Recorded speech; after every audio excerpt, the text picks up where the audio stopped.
ఖచ్చితంగా లేరు. రైట్. వెంకటరెడ్డి గారు, కనీసం చర్చలు జరిపే సంస్కృతి కూడా లేకుండా పోయింది. వైఎస్ఆర్సీపీలో నాయకులను వాడుకుని వదిలేస్తా ఉన్నారు. ఇప్పుడు కేసీఆర్ నాని గారు లాంటి నాయకుల్ని ఉమ్మడి కృష్ణా జిల్లా సంబంధించినటువంటి అనేక మంది తెలుగుదేశం సీనియర్ నాయకులు పిలిచి మాట్లాడి బుజ్జగించారు. అయినప్పటికీ ఆయన వినకుండా వెళ్ళిపోయారు. కానీ వైసీపీలో మాత్రం ఆ పరిస్థితి లేదంటున్నారు.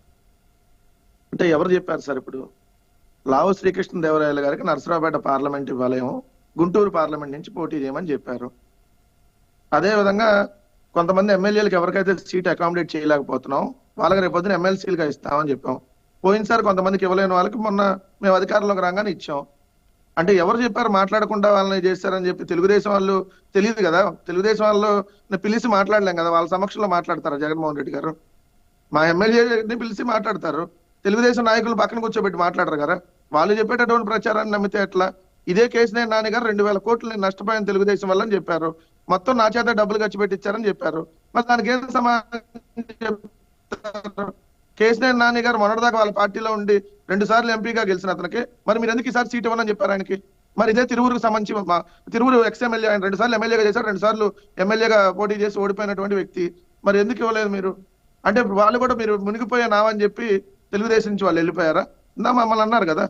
నేను చెప్పా సహజంగా జరుగుతాయి రాజకీయాల సీట్లు అన్నప్పుడు. ఇంకొక ప్రచారం జరుగుతూ ఉంది వెంకటరెడ్డి గారు. బాలశౌరి గారు రేవంత్ రెడ్డి గారు డిన్నర్ ఇస్తే ఆ డిన్నర్కి బాలశౌరి గారు వెళ్ళారని చెప్పేసి బాలశౌరి గారిని జగన్మోహన్ రెడ్డి గారు అవమానకరంగా మాట్లాడారని చెప్పి, సో అది సహించలేని బాలశౌరి గారు వైసీపీకి రాజీనామా చేశారనే ప్రచారం జరుగుతుంది. దాంట్లో వాస్తవాలు ఎంత?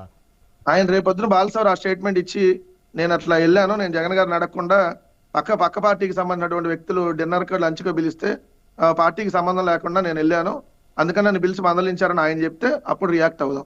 మీడియాలో వచ్చిన వార్తల ఆధారంగా రియాక్ట్ అవ్వాలంటే ఎట్లా రకరకాలుగా వస్తాయి, దాని మీద రియాక్ట్ కాలేం కదా.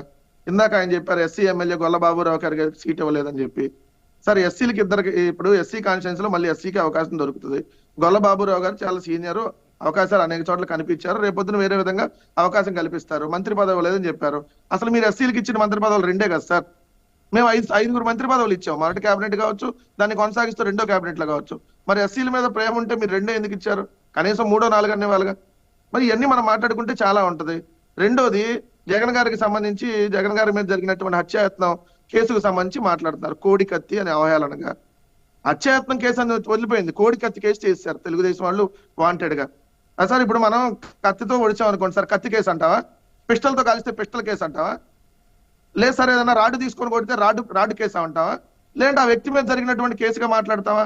ఇక్కడ అర్థం అవుతుంది వాళ్ళకి ఎంత అహంభావంగా, లేదంటే ఎంత చులకన చేసే విధంగా కోడికత్తి అనేది చాలా చులకనగా మాట్లాడుతున్నారు వాళ్ళు. నేను చెప్తున్నాను సార్, ఒక వ్యక్తిని ఇప్పుడు చంద్రబాబు నాయుడు గారి మీద ఒక దాడి జరిగింది అనుకోండి సార్, కత్తితో. చంద్రబాబు మీద దాడి అంటావా, కత్తి దాడి అంటావా? దాన్ని నేను అడుగుతున్నా, ఒక సమాధానం చెప్పండి. ఒక్క నిమిషం, నేను అందరూ ఇద్దరు మాట్లాడదాం, అర్థవంతంగా డిస్కస్ చేద్దాం, ఓకేనా? ఆవేశాలు ఏం లేకుండా. ఓకే సార్, దాంట్లో మరి ఎందుకు అవహేళనగా జగన్మోహన్ రెడ్డి గారు బెయిల్ ఇప్పిస్తారా సార్ ఎవరికన్నా? అంటే విచారణకు ఎందుకు హాజరవటం లేదు? ఆయన బాధితుడిగా ఉన్నారు కదా, ఆయన విచారణకు హాజరైతే నిజాలు తెలుస్తుంది కదా అని చెప్పేసి బ్రహ్మనాయుడు గారు న్యాయస్థానం దృష్టిలో ప్రైమ్ నైన్ రఘువీర్ గారు అయినా, ప్రైమ్ నైన్ బ్రహ్మనాయుడు గారు అయినా, లేదంటే వెంకటరెడ్డి అయినా, లేదంటే ముఖ్యమంత్రి అయినా, ప్రధానమంత్రి అయినా న్యాయస్థానాలు కోర్టుకు రమ్మంటే వెళ్లాల్సిందే. నేను ముఖ్యమంత్రి రానంటే కుదరదు కదా. ఎక్కడ చెప్పారు జగన్మోహన్ రెడ్డి గారు నేను వెళ్ళను, నాకు కుదరదు అని చెప్పి? స్టేట్మెంట్ ఆల్రెడీ రికార్డ్ చేసుకున్నారు జగన్మోహన్ రెడ్డి గారిది, ఎప్పుడో రికార్డ్ చేసుకున్నారు. ఎన్ఐఏ దర్యాప్తు సంస్థ చేస్తుంది, దర్యాప్తు సంస్థ ఆల్రెడీ రికార్డ్ చేసింది ఎప్పుడో స్టేట్మెంట్ ని. సో ఆ వ్యక్తి కూడా బెయిల్ ఇప్పించేసేయండి. జగన్ గారు కాదు కదా బెయిల్ ఇచ్చేది. మేమేమన్నా బెయిల్ ఇవ్వద్దని చెప్పి న్యాయస్థానానికి వెళ్ళామా? సూటిగా అడుగుతున్నా. ఇందాక ఇది చెప్పారు వైఎస్ సునీత దాని మీద. సార్ వాళ్ళ తండ్రిని అత్యంత కిరాతకంగా పొడిచి చంపా, నరికి చంపా అన్నటువంటి వ్యక్తి బెయిల్ మీద బయట తిరుగుతా ఉంటే, దస్తగిరి అతను బెయిల్ రద్దు చేయమని పిటిషన్ వేస్తే, బెయిల్ రద్దు చేయొద్దండి, దస్తగిరి అనేవాడు బయటే ఉండాలి, మా నాన్నని చంపిన వ్యక్తి బయట దర్జాగా తిరగాలి, సెటిల్మెంట్లు చేయాలంటున్నటువంటి కంటే గొప్ప కూతురు సార్ ఆమె. అట్లాంటి కూతురుని సమర్థిస్తున్నారు వీళ్ళందరూ. నేను అడుగుతున్నాను సార్, అది కేసు తేలలేదు ఇంకా.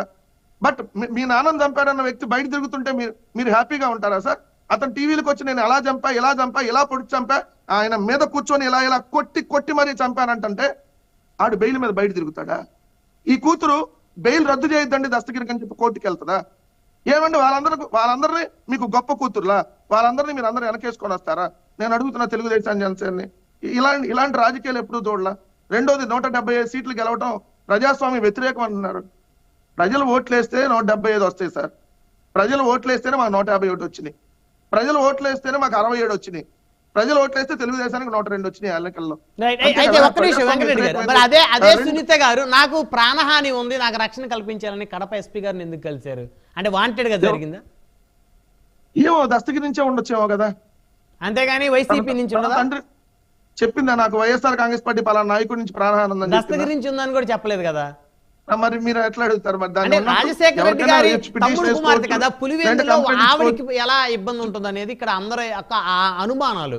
వారి ఇలాకాలో వారి అడ్డా పులివెందులు అంటే రాజశేఖర రెడ్డి కుటుంబానికి అడ్డా. అలాంటి అడ్డాలో వారి కుటుంబీకులకు ప్రాణహాని ఉందని పబ్లిక్ గా, అది జగన్ గారు సీఎం గా ఉండగా ఆవిడ వెళ్ళి కడప ఎస్పీని కలిస్తే అంటే ఎవరి మీద ఆ అనుమానాలు?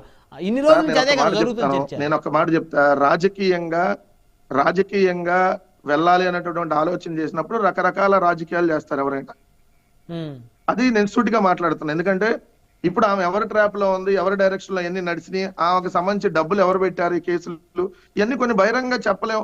మా పార్టీకి సంబంధించి మా పార్టీని వ్యతిరేకించినటువంటి ఒక ఎంపీ రఘురామకృష్ణరాజు, వాళ్ళ వెనకాల ఎవరు నడిపారు ఏంటి, సునీత గారికి సంబంధించినటువంటి లాయర్లకి ఖర్చులు ఎవరు పెట్టారో తెలుగుదేశం పార్టీ పెట్టింది, వాదించే లాయర్లు వాళ్ళు. మరి ఎవరి డైరెక్షన్ లో ఉందని చెప్తాం? రెండు, ఇందాక జనసేన మిత్రుడు కిరణ్ మాట్లాడితే జగన్మోహన్ రెడ్డి గారు కాన్ఫిడెన్స్ లెవెల్ లూజ్ అయిపోయి అంటే నాకు విచిత్రం వేసింది. జగన్మోహన్ రెడ్డి గారు ప్రతి మీటింగ్ లో ఏం చెప్తున్నారు? మా చెల్లి అటు వెళ్ళిపోయింది అందుకని నాకు ఓటేయండి, లేదంటే మా మా మా మా చెల్లిని ఇంకో చెల్లిని ఆ పార్టీ వాళ్ళు మా మీద ఉసుగెలుపుతున్నారు మాకు ఓటేయండి అంటున్నారా? నా ప్రభుత్వ పరిపాలన బాగుంటే నాకు ఓటు వేయండి. రైట్ చివరిగా సమయం తక్కువగా ఉంది, అమ్మగా కంక్లూజన్ తీసుకోవాలి. ఒక్క విషయం వెంకటరెడ్డి గారు ఒక్క విషయం చెప్పండి.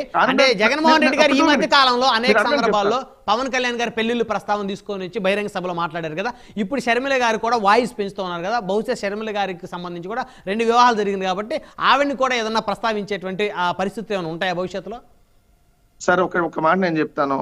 ఒక రాజకీయ పార్టీ అధ్యక్షుడిగా ఆయన వ్యక్తిగతంగా చాలా మా మీద మాట్లాడినప్పుడు పవన్ కళ్యాణ్, మేము కూడా ఇదిగో నువ్వు రాజకీయాల్లో ఉండి ఇదిగోండి ఒకళ్ళని పెళ్లి చేసుకొని విడాకులు ఒకనాని ఇంకోళ్ళు పెళ్లి చేసుకున్నావు, ఇలా నువ్వు మారుస్తా ఉంటావని సహజంగా ప్రస్తావిస్తారు. అదేం పెద్ద భూతద్దంలోది కాదు.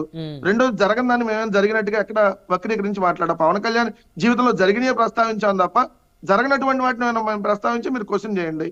నేను క్లియర్ గా అడుగుతున్నా, మా కాన్ఫిడెన్స్ మా ప్రభుత్వ పరిపాలన ఆ తెలుగుదేశానికి నచ్చదు, జనసేనకు నచ్చదు. ఎందుకు నచ్చదు? వాళ్ళు నచ్చిందని ఒప్పుకుంటే వాళ్ళ రాజకీయ పార్టీ వీక్ అయిపోయింది కదా, అందుకని వాళ్ళకి నచ్చదు. మీరు అన్నట్టుగా ఒక్క నిమిషం సార్, ఎల్జీ పాలిమర్స్ లో ఉదంతం జరిగితే ₹1 కోటి ఇస్తే అప్పుడు బీజేపీ అధ్యక్షుడు కన్నా లక్ష్మీనారాయణ స్వాగతించారు. తెలుగుదేశం స్వాగతించిందా? దాన్ని ఒప్పుకున్నారా? ఒప్పుకోలేదు కదా. ఎందుకు ₹1 కోటి ఇస్తారని మాట్లాడారు. అన్ని చోట్ల ₹1 కోటి ఇవ్వాలని మళ్ళీ డిమాండ్ చేశారు. ఇదే రమేష్ హాస్పిటల్లో తెలుగుదేశం పార్టీకి సంబంధించినటువంటి ఆ వ్యక్తి రమేష్, ఆ దాంట్లో 11 మంది చనిపోయారు కోవిడ్ టైంలో, ఏదైతే అగ్ని ప్రమాదం, అది కూడా వాళ్ళు హోటల్లో పెట్టారు. వాళ్ళని క్వారంటైన్ సెంటర్ హోటల్లో పెట్టి ఆ హాస్పిటల్ నిర్లక్ష్యం వల్ల చనిపోతే మేము ఆ హాస్పిటల్ మీద యాక్షన్ తీసుకుంటే కక్ష సాధింపు అన్నారు. అదేంటి సార్, యాజమాన్యం మీదే కదా తీసుకునేది ఎక్కడైనా యాక్షన్. ఏదైనా ఒక ఇన్సిడెంట్ జరిగితే యాజమాన్యం మీద యాక్షన్ తీసుకోకూడదని చెప్పి వెళ్ళారు. ఇలా రకరకాలుగా వాళ్ళ దగ్గర ఉంటాయి. నేను ఒకటి స్పష్టంగా చెప్తున్నాను సార్, వాళ్ళు రాజకీయ పార్టీలు వాళ్ళు అంతమంది కలిసి వస్తున్నారంటే మా కాన్ఫిడెంట్ ఉండబట్టే కదా, వాళ్ళ కాన్ఫిడెంట్ లాకే కదా. వాళ్ళకి నిజంగా మా ప్రభుత్వ పరిపాలన బాగోలేదని తెలుగుదేశానికో జనసేనకో ఒక 1% అనిపించినా వాళ్ళు ఏమనుకుంటారు, ఎస్ మనం సింగిల్ గా వెళ్ళి ట్రై చేద్దామని చెప్పుకుంటారు కదా. ఇందాక మిత్రుడు కిరణ్ అంగన్వాడీలు అందరూ వ్యతిరేకించారు, నిన్న అంగన్వాడీలు మళ్ళీ పాలాభిషేకం చేశారు. మొన్నటిదాకా టీచర్లు అందరూ వ్యతిరేకించారని చెప్పారు కదా, అదే టీచర్లు ఈ రోజు టీచర్స్ ఎమ్మెల్సీ ఎన్నికల్లో గెలిపించుకున్నారు. మరి దానికేం